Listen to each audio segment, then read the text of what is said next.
Hello everyone, ভিডঙ্গ.com ওয়েবসাইটে তোমাদের সবাইকে স্বাগত জানাই। আমি সৌরভ দে, তোমাদের ম্যাথ টিউটর। এখানে তোমাদের সঙ্গে যে প্রশ্নটি নিয়ে আলোচনা করব, দেখো আমাদেরকে এখানে একটি বহুপদী সংখ্যামালা এফ অফ এক্স দেওয়া আছে, তার শূন্য নির্ণয় করতে বলা হচ্ছে। তো বহুপদী সংখ্যামালা এফ অফ এক্স এর শূন্য বলতে এক্স এর যে সমস্ত মানের জন্য আমাদের এফ অফ এক্স এর মান শূন্য হয়ে যায়, সেই মানগুলিকেই বলা হয় বহুপদী সংখ্যামালাটি শূন্য। ঠিক আছে। তো দেখো এখানে বহুপদী সংখ্যামালাটিকে শূন্য করার জন্য আমাদের তাহলে কি দরকার, মেনলি এফ অফ এক্স এর মান তাহলে জিরো হওয়া দরকার। তাহলে দেখো এফ অফ এক্স এর মান জিরো মানে কি, না টু মাইনাস এক্স এর মান শূন্য। তাহলে টু মাইনাস এক্স এর মান শূন্য মানে আমরা এক্স এর মান তাহলে কত পেয়ে যাচ্ছি, টু।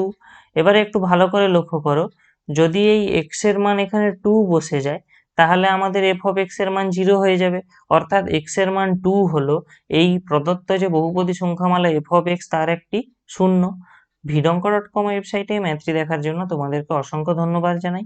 এরকমই নানা প্রশ্ন এবং তাদের সমাধানের জন্য তোমরা আমাদের ওয়েবসাইটটি ভিজিট করো।